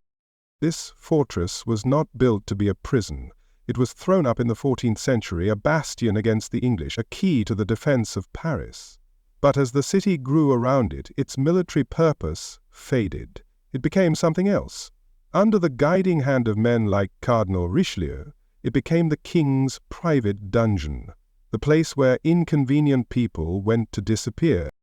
Its sinister power came from a delightful little invention called the lettre de cachet. The letter with a seal. It was, in essence, a blank arrest warrant signed by the king. A nobleman with a troublesome heir, a minister with a political rival, a powerful man with a wife who talked too much. For the right price or the right favor, a lettre de cachet could be procured. No trial, no judge, no jury, just a carriage in the night, and the great gates of the Bastille closing behind you, forever. This was the source of its legend. The Bastille was the ultimate symbol of arbitrary power. It was the place where law did not exist, only the king's whim. We all grew up with the stories, the whispers of the horrors within its walls. We imagined subterranean dungeons dripping with water, where men in iron masks languished for decades, their names forgotten by the world. We pictured torture racks and skeletons chained to the walls. The truth, as is often the case, was far more mundane and in some ways more pathetic. The Bastille in 1789 was a ridiculously expensive and underused prison. It was scheduled for demolition, believe it or not. The king himself had plans to replace it with a public square. But it looked menacing. And that, my friends, is enough for a good revolution. So who were the wretched prisoners of tyranny we came to liberate on this glorious 14th of July? The martyrs whose suffering fueled our rage? Well, on this particular day, the Bastille held a grand total of 7 prisoners. Yes, 7. Let me introduce you to them. There were 4 forgers, common criminals who had been moved there for a change of scenery. Their greatest crime was against the king's currency, not his authority. Then there were 2 certified lunatics, one of whom was an Anglo-Irish nobleman who firmly believed he was Julius Caesar and would greet the guards every morning with a hearty "Veni Vidi Vici." And the 7th, the final political prisoner? A young aristocrat, the Comte de Soulage, who had been locked up years ago at the request of his own father for monstrous deeds, which included, among other things, the crime of incest. So there you have it. The roll call of tyranny. 4 counterfeiters, 2 madmen, and 1 degenerate nobleman. We were storming the gates of hell to liberate the kind of men you wouldn't want to sit next to at dinner. But do you understand? It did not matter. It did not matter if there was only 1 prisoner or no prisoners at all. It didn't matter if the governor served them fine wine with their meals. What mattered was that the Bastille existed. What mattered was that any one of us on any given day could be the next to disappear inside its walls on the king's secret order. We were not attacking the prison. We were attacking the idea of the prison. We were attacking the king's right to have such a place. If you understand that a symbol can be more real than reality itself, that a fortress holding 7 sad cases can represent the oppression of 25 million people, then you understand everything. Support our symbolic assaults. Subscribe to this broadcast. Become a part of the force that tears down the walls, both real and imagined. The man tasked with defending this symbol was as pathetic as its reality. The governor? The Marquis de Launay, a man born inside the Bastille when his own father was governor. Its grey walls were his entire world. He was not a monster, he was a nervous, indecisive man who saw his position primarily as a source of income. He was, in short, the perfect caretaker for a dying institution. And now 80,000 armed Parisians were at his door, demanding he hand over the keys.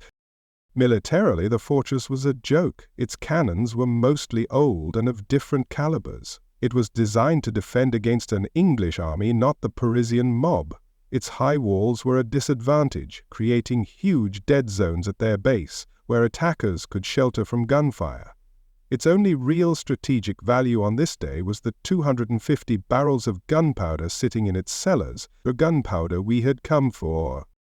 The garrison was a sad collection of about 80 invalids, old soldiers, many with missing limbs and faded uniforms, who were essentially prison guards.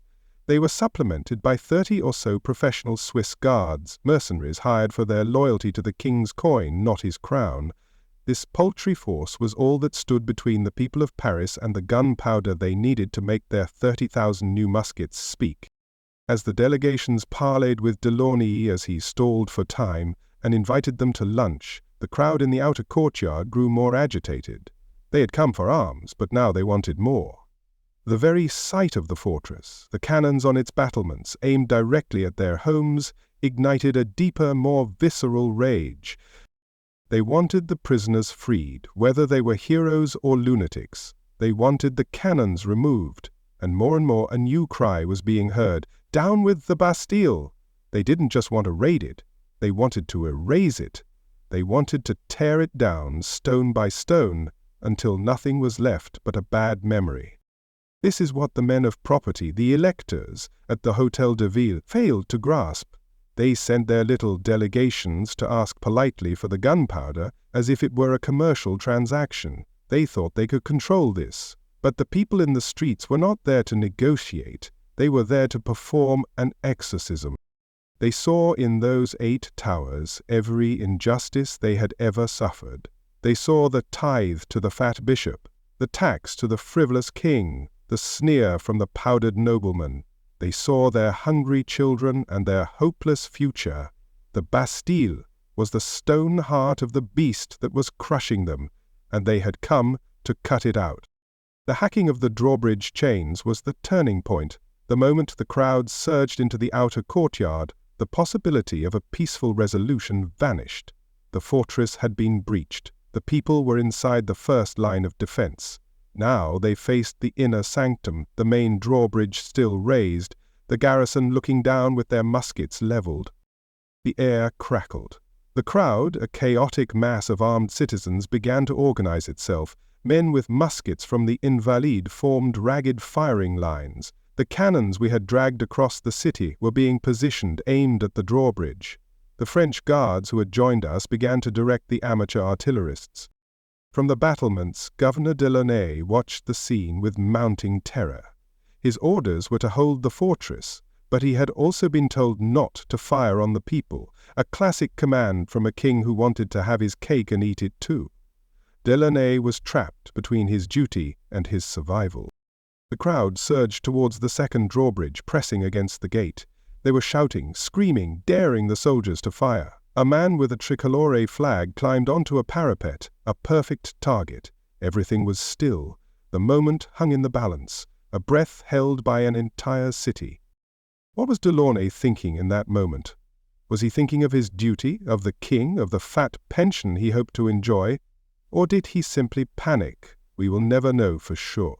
But he made a decision, or rather, a decision was made. A puff of smoke from the battlements. Then another. The sharp crack of musket fire echoed across the courtyard, followed by the deeper boom of a cannon. The soldiers of the Bastille had opened fire on the people of Paris. The assault had begun. The symbol was about to be baptized in blood. They fired on us. Delaunay, that coward, that fool, gave the order. The soldiers on the battlements of the Bastille, men paid to protect the people of France, opened fire on the citizens of Paris. The smoke billowed from the towers, a grey shroud for the death of the old world. In that moment, any chance of a peaceful resolution, any hope of negotiation turned to ash. They had given us their answer in powder and lead. We would now give them ours in blood and steel. The crowd in the outer courtyard, which had been a disorganized but mostly peaceful mass, erupted into a frenzy. It's less a siege, more a very enthusiastic, very bloody street party. People are yelling, firing the muskets they just acquired from the Invalides, and occasionally tripping over themselves. They have no training, no discipline. The musket balls mostly ping harmlessly off the thick stone walls. It is a gesture of fury, a violent scream made of black powder. The garrison's reply, however, is not a gesture. It is the work of professional soldiers. The Swiss guards and the old invalids fire down into the packed courtyard, and men begin to fall, the first casualties of the siege. Their bodies lie on the cobblestones, a shocking splash of red in the grey courtyard. The smell of gunpowder and blood mixes in the air. It is a smell our city will come to know very well. Very inspiring, very messy. Even as the battle rages, the absurdity of our new world continues. A delegation, led by a man named Riots de la Rosière, is somehow still inside the fortress, having been admitted before the shooting started. He is in the governor's chambers, trying to reason with Delaunay, while the sounds of the governor's men slaughtering the delegate's fellow citizens echo from outside. They are talking about terms while the world burns. It is exquisitely, tragically French. The geography of the fight is simple and brutal. We are trapped in the outer courtyard. The main drawbridge to the inner fortress, the heart of the Bastille, is still raised. That drawbridge becomes the single obsessive focus of the entire attack. Every musket is aimed at the chains. Every curse is hurled at the men who stand guard over it. It is the final barrier between us and the gunpowder, between us and victory. Delaunay is a man cornered. He paces the battlements, a general of a forgotten war. He can see the sheer, inexhaustible numbers of the crowd. He can hear the rage in their voices. His own garrison of old veterans is beginning to lose heart. Their faces pale. They did not sign up to butcher Parisians. Only the Swiss mercenaries seem willing to do the job with professional detachment. Delaunay is no longer in command of a fortress. He is trapped inside a tomb with 100 men, surrounded by the sea. And then the sea gets teeth. The tide of the battle turns, with the arrival of a disciplined column of soldiers, marching in good order, their blue coats a stark contrast to the chaotic civilian mob. They are the Garde Française, the French Guards, our brothers who had defected, and more importantly, they are dragging cannons. Our cannons. The ones we liberated from the Invalides. This is the moment the street party becomes a proper siege, the arrival of the professionals. They are led by men like Pierre-Augustin Hulin, a former sergeant who ran a laundry business, and Jacob Job Elie, a career soldier. They know what they are doing, they see the chaos, and they begin to impose order. They are not firing wildly at the sky, they are selecting targets. Their first priority is to bring the cannons to bear on the main drawbridge. This is a suicidal task. To get the cannons into position, they must be dragged across the open courtyard under direct fire from the battlements. It is a killing field, but for every man who falls, 2 more step forward to take his place at the ropes. The courage of the common Parisian on this day is a thing to behold. It is the courage of men who have decided that they would rather die on their feet than live on their knees. If you find this chaotic spectacle of courage and madness as gripping as we do, then your place is here. Subscribe to this broadcast. Join the ranks of those who will not look away. We are the voice of the fire, the chronicle of the storm. Do not let it pass you by. 2 cannons are manhandled into position, their bronze barrels aimed directly at the gate. The French guards serve the guns with a terrifying efficiency. The amateur fusillade from the crowd continues, providing a chaotic covering fire. For the first time, the fortress itself is in real danger. A musket ball might scratch its stones, but a cannonball can break its bones. From the battlements, Delaunay sees the cannons. He is a soldier, or was one. He understands the new geometry of the situation. He knows his gate, his drawbridge, will not withstand a direct artillery barrage. The fortress will be breached. And he knows what will happen to him and his men when this enraged, blood-spattered crowd gets inside. A white handkerchief appears on the end of a musket waved from one of the towers, a signal of truce. The firing slackens. The crowd, sensing a victory, lets out a tentative cheer. A drummer boy for the garrison beats out the call to parley. They wish to negotiate. But what is there to negotiate? Delaunay sends down a note through a crack in the drawbridge. His terms are simple. He will surrender on the condition that his men are granted the honors of war and allowed to march out unharmed. If his terms are not met, he will ignite the 250 barrels of gunpowder in the fortress's magazine, blowing the Bastille and the entire surrounding neighborhood into oblivion. He is threatening to take us all with him. The crowd responds to this threat with a howl of derision and fury. Let him try. We would rather be buried in the rubble of this cursed fortress than let these murderers walk free. The offer is refused. The cry goes up, "No surrender! Lower the bridge!" Hula and Eli give the order to their gunners. The cannons are loaded and primed. They are about to give the final, definitive answer to Delaunay's offer. The governor, seeing his bluff called, descends into a panic, rushing towards the powder magazine with a lit match, screaming that he will kill them all. His own men have to physically restrain him. The garrison has had enough. They have no desire to be blown to pieces for the sake of their governor's honor. While Delaunay is being restrained, one of the old invalids makes a decision. He understands the situation better than his commander. He knows it is over. He runs to the mechanism of the inner drawbridge. We hear a grinding of gears, a snapping of chains. The crowd in the courtyard falls silent for a second, watching in disbelief. Slowly, majestically, the great wooden drawbridge begins to lower.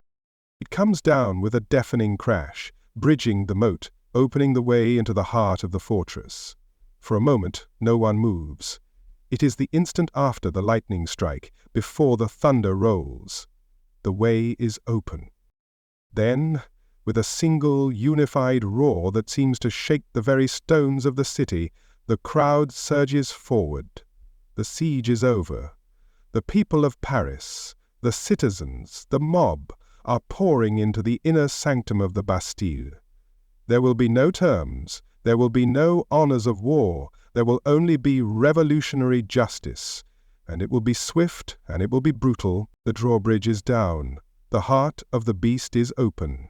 The wave of humanity, a torrent of pikes and muskets and raw fury, pours into the inner courtyard of the Bastille. There is no order, there is no strategy, there is only the frantic, desperate rush to kill or be killed. The siege is over. The massacre has begun. The Swiss guards in their crisp red coats know they are dead men. They had a chance to surrender with honor, and their commander chose to threaten to blow them all to hell. Now there are no terms. They fight with the desperate courage of doomed men, forming a ragged line, their bayonets a tiny hedge of steel against the tidal wave of the mob. For a few moments the courtyard is a charnel house, the professional volleys of the Swiss cutting down the first ranks of the attackers. But we have numbers on our side and rage. For every citizen who falls, 10 more surge forward, clambering over the bodies of their comrades. It is a battle fought at arm's length, a chaotic brawl of stabbing, clubbing, and shooting. The smoke from the muskets is so thick it chokes the air, turning the bright afternoon into a sulphurous twilight. The stone walls of the fortress amplify every scream, every gunshot, every dying groan. The blood is flowing on the cobblestones. Our blood, their blood.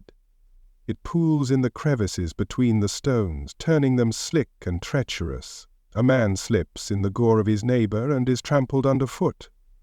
It's the currency of revolution, I suppose, and it stains terribly. A vivid sort of justice, some might say, painted on the canvas of the king's oldest dungeon.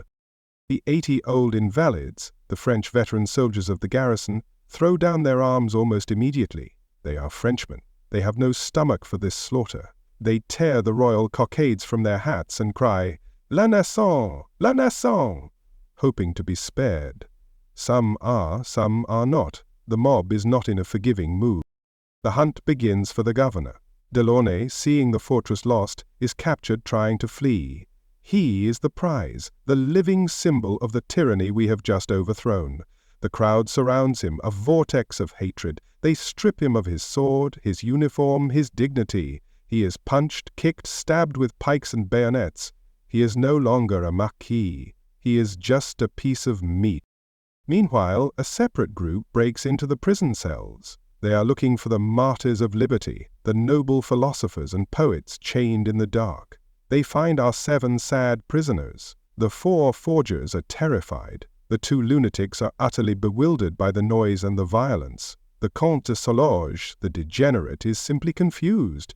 They are blinking in the sudden light, paraded on the shoulders of their liberators, who hail them as heroes of the cause. The lunatics in particular seem to enjoy the attention. The main body of the mob begins to march back towards the Hôtel de Ville, the city hall. It is a victory parade unlike any other in history. At its head are the defecting French guards dragging the captured cannons of the Bastille. Behind them comes the triumphant blood-spattered crowd, carrying the captured flag of the fortress, the keys to its cells, and their living prisoners. And at the center of it all is Delaunay. Bleeding from a dozen wounds, he is dragged through the streets he once looked down upon. The crowd screams insults, spits on him, and beats him with their fists and the flats of their swords. Some of the more moderate leaders, the bourgeois from the new commune, try to intervene. They argue he must be taken to the Hôtel de Ville to be properly tried. A trial! The crowd laughs at the idea. They have passed their sentence already. If you believe that the raw, unfiltered truth of this struggle is worth seeing, then keep these stark realities coming. Do not turn away. Like this broadcast, subscribe to this channel, acknowledge the price that is being paid. The story is not clean and we will not clean it for you. Near the city hall, Delaunay, in a final act of defiance or despair, lashes out and kicks one of his captors, an unemployed cook named Desnaux. That is the final straw. The cry goes up, "He must be hanged! Kill him!"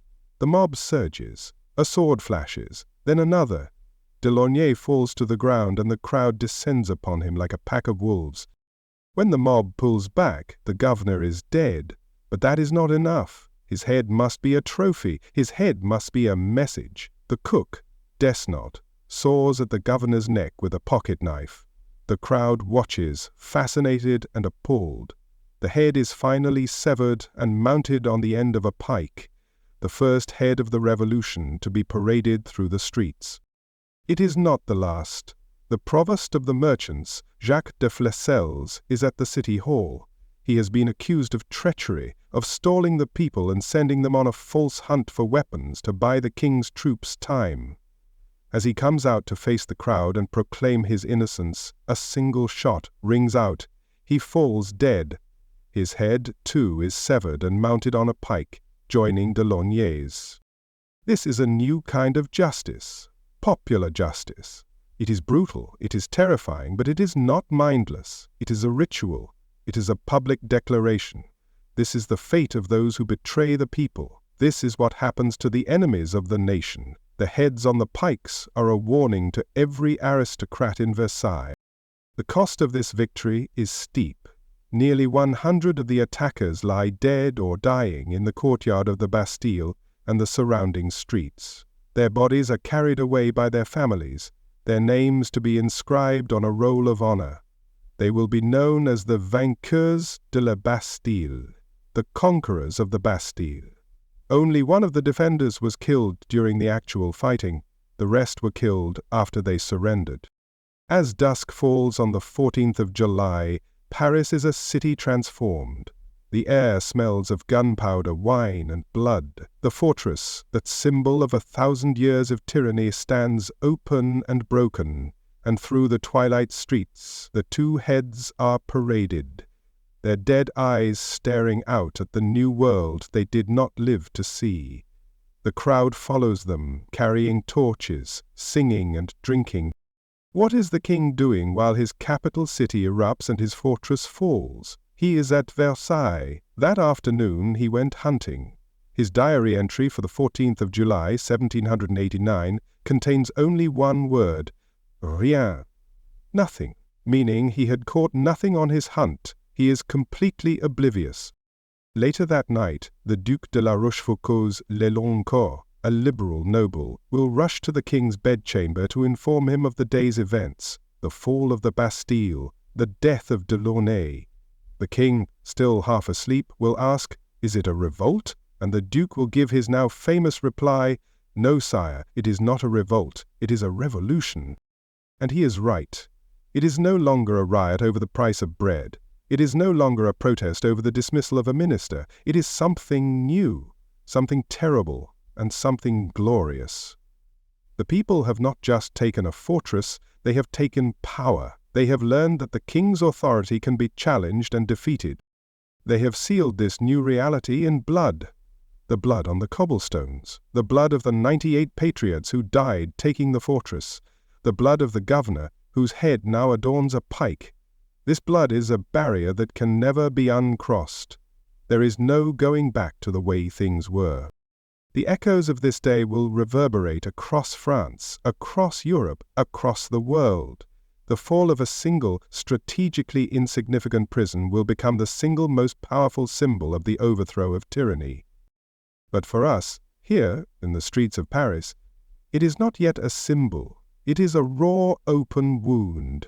It is the grief for our dead, the exhilaration of our victory, and the terrifying uncertainty of what comes next. We have the gunpowder, we have the city, we have the king's fortress, but the king still has an army, and we have his governor's head on a pike. The conversation, it seems, is far from over. She fell, the great Bastille, the old whore of despotism. She did not surrender with a polite curtsy. She did not crumble into dust. She was taken, violated, her gates smashed open, and her heart torn out by the bare, bloody hands of the people. It was not a siege, it was an exorcism, and as the great drawbridge crashed down, a shudder went through the city, the feeling of a 1,000-year-old fever finally breaking. The wave of people pouring into the inner courtyard was a force of nature. The last of the Swiss guards, seeing the hopelessness of their situation, threw down their muskets and huddled against the walls, their faces white with terror. The battle, which had raged for 4 brutal hours, was over in less than a minute. The fortress was ours. Governor Delaunay, his face a mask of disbelief, was seized. The man who had been born in this fortress, who had ruled it as his personal fiefdom, was now a prisoner in his own home, surrounded by a sea of faces contorted with a hatred he could not possibly comprehend. He surrendered his ceremonial sword, the symbol of his authority, and the crowd roared its approval. The victors, the people of Paris, began to lead their vanquished foes out into the streets. What a parade it was! At its head the captured garrison, the old French invalids looking dazed, the Swiss guards expecting death at any moment. Then came the tangible spoils of war, the keys to the cells, the archives containing the secrets of the king's prisoners, and of course the gunpowder, 250 barrels of it. The revolution was now armed and dangerous. And then came the freeing of the prisoners, the great symbolic act. We surged through the corridors, smashing down cell doors, ready to embrace the martyrs of liberty. And we found them, all 7 of them, the forgers, the lunatics, the incestuous count. We carried them out on our shoulders into the daylight they had not seen in years. They were blinking, terrified, and utterly confused. One of the madmen thought it was a parade in his honor. Perhaps it was. She fell, the great Bastille, not with a whimper, but with a roar of pure, unadulterated liberty, and a few severed heads for good measure. A very convincing argument, you must admit. The symbol of an entire millennium of royal power, the stone fist of the king, was broken and defiled. The march to the Hôtel de Ville was a scene from a fever dream. The crowd, drunk on victory and cheap wine, dragged Delaunay with them. He had surrendered. He had been promised a trial by the leaders of the assault. But the leaders of the assault were no longer in charge. The crowd was in charge, and the crowd was judge, jury, and executioner. His pleas for mercy were lost in the roar of the mob. Near the Place de Grève he was set upon. They stabbed him with pikes, with swords, with bayonets. A cook named Desnos, with a small pocket-knife, was given the honor of sawing through his neck. The head of the governor of the Bastille was raised on a pike, its dead eyes staring out over the city it had once terrorized. A new standard for a new age.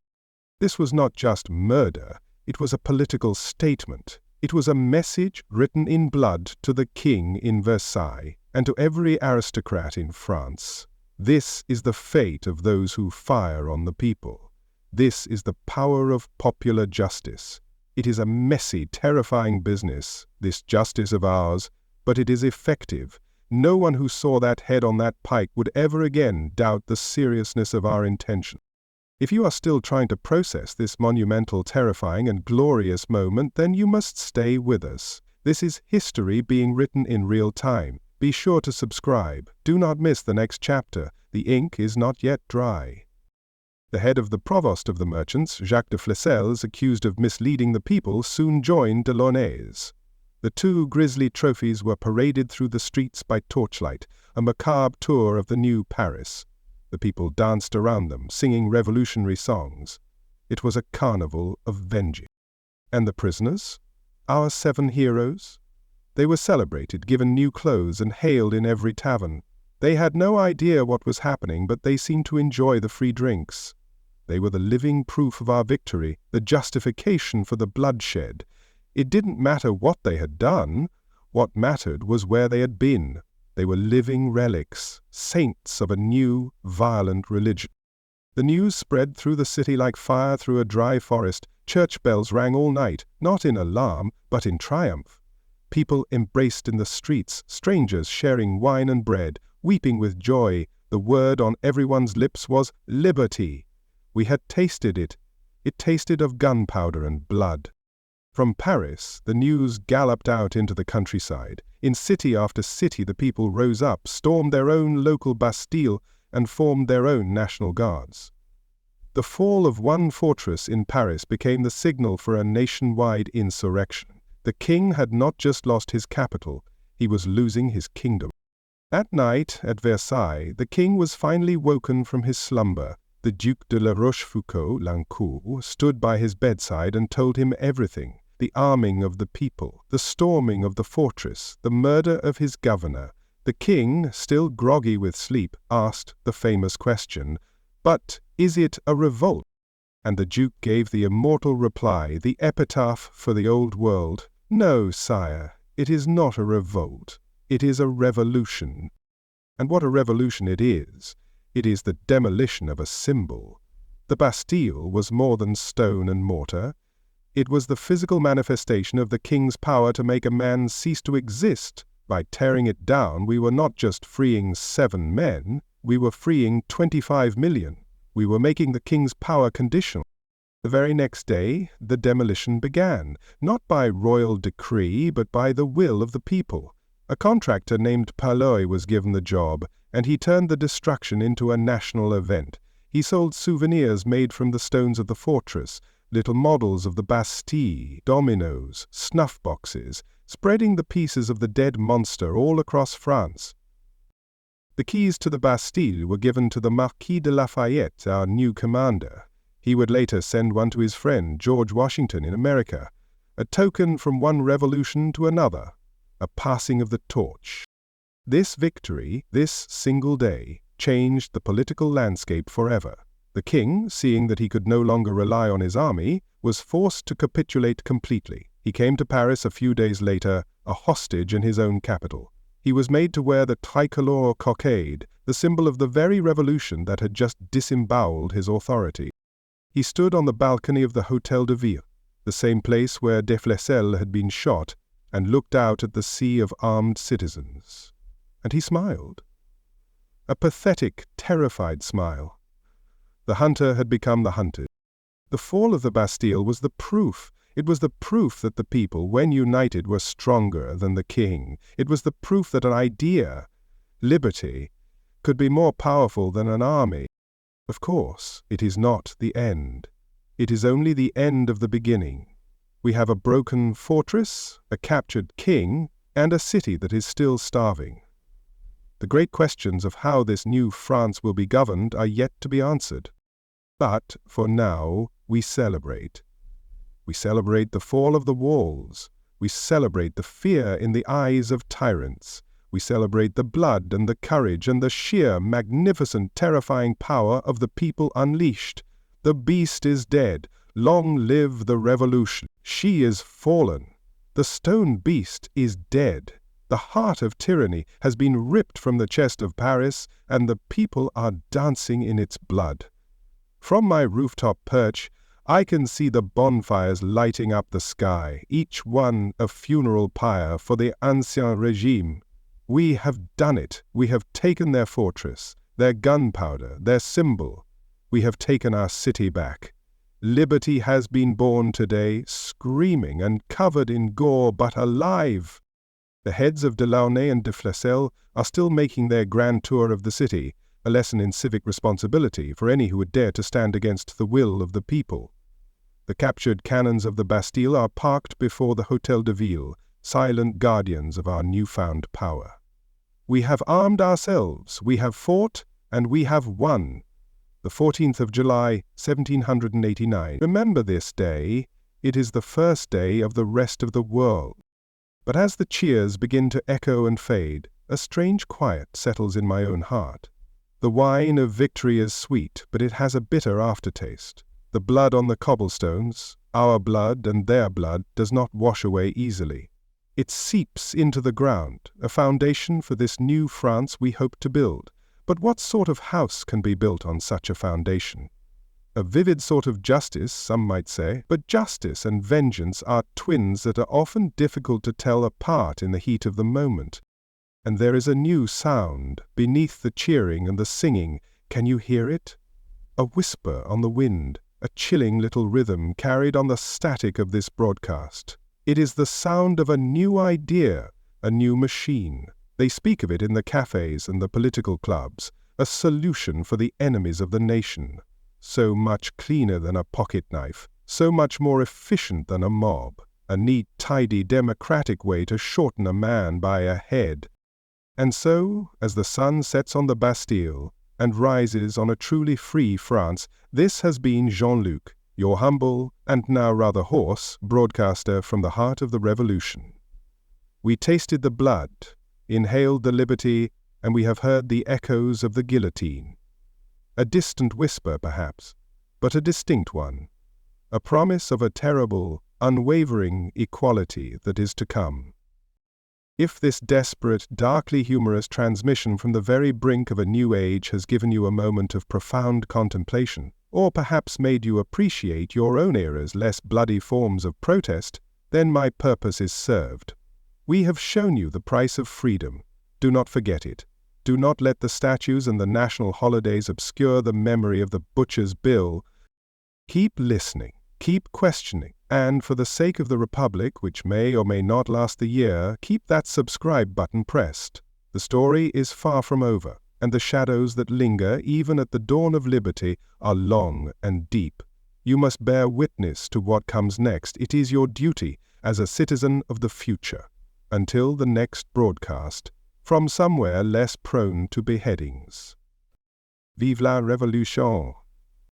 The voice is suddenly consumed by a wave of loud static. The roar of the crowd is gone. The only sound left is the one that has been growing in the background, the ominous, rhythmic, chilling thud of a heavy falling blade. It repeats once, twice, a third time, then absolute silence.